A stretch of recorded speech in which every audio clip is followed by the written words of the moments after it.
Good morning, dear students.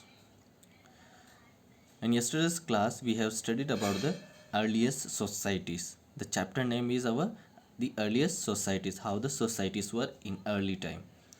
In that we had the life of early humans, how the early humans came to India, from where they came, how they were coming, for how they were living, what they were doing for their lives, and how where they are staying.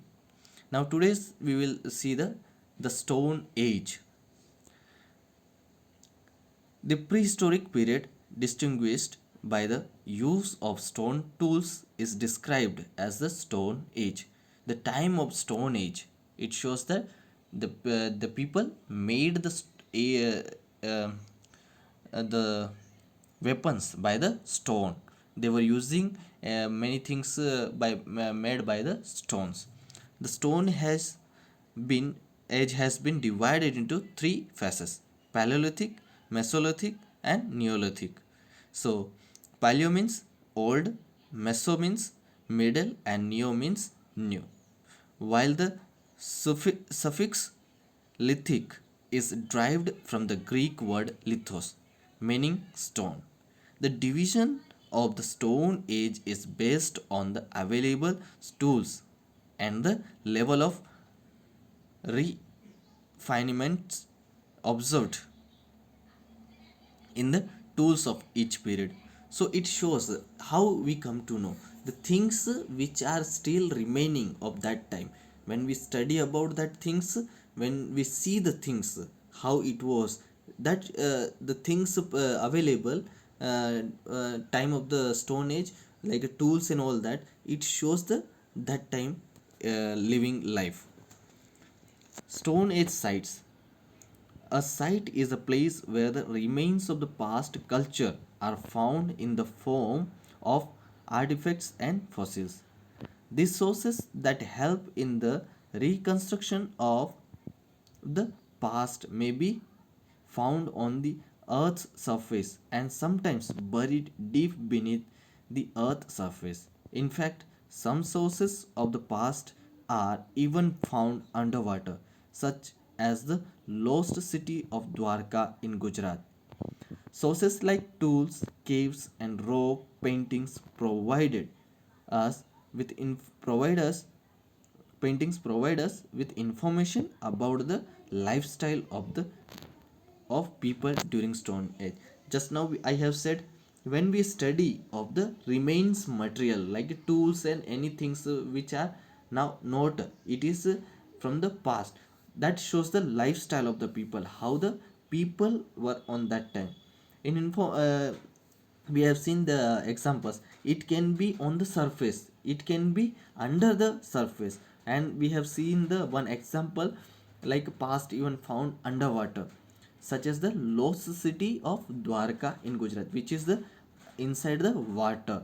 And the sources like tools, caves, and rocks paintings, when we see the tools, when we see the caves, when we see the paintings, it provides us the information about the lifestyle of the during the Stone Age time.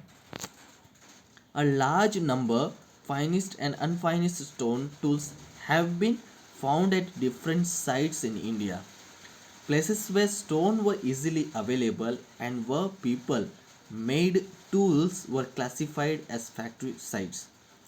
Places that have been distinguished as factory site have large blocks of stones or tools that may have been discarded discarded and left behind since they were not perfectly, that may have been the waste material accumulated while making stone tools. So you have seen, just now I have shown, I have said that when we get the things which are the already not in the present time, it is made of the olden time, it gives the knowledge about the lifestyle of the people, how the, and the large number of finest and unfinished stone tools have been found at different sites in India. we we are we will study about this all in detail, which are the places where the stone age found, how the stone age came to know in history. So it shows the early available places where stone were easily available, and where people made tools were classified as factory site. Where there is more tools stones site, the where easily people used to get the stones, and the stones which are used to make the weapons, tools, and all that. Habitation sites were places where people live and included caves and rocks. So previous we have studied the place where the people used to get easily stone may in the more quantities.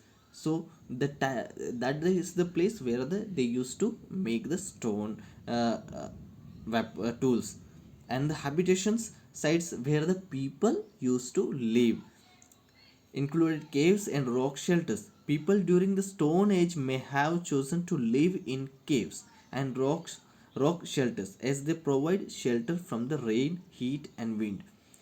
The Bhimbetka caves in Madhya Pradesh are an example of a habitation site. The important Stone Age site in India include Kondapur, Nevasa, Nivasa, Mehergarh, Bhimbetka rock shelter, and Idakal caves. So, people, where the people used to live, mainly in the Stone Age time, people used to live in the first class we have read about they used to live under the trees or caves, and have now today's we come to know more about why the people used to live mainly in rocks, why they were liking to stay in the caves, because it was the protect, it was giving the cave used to give get from the cave they get the shelter from the when they are staying in that, it gives the it provide shelter from rain, heat, and wind. And the important stone age sites in India, you have seen Kondapur, Nivasa, Mehergar, Bhimbetka rock shelter, and Idakal caves. These are the sites of the main sites in India where the people used to live in the time of the Stone Age. So I hope, my dear students, you have understand. And next session we will read about the Paleolithic age. So for today, I just want to tell you just to go through this paragraph again and again, and we will discuss in the next session again. So thank you very much and have a good day, dears.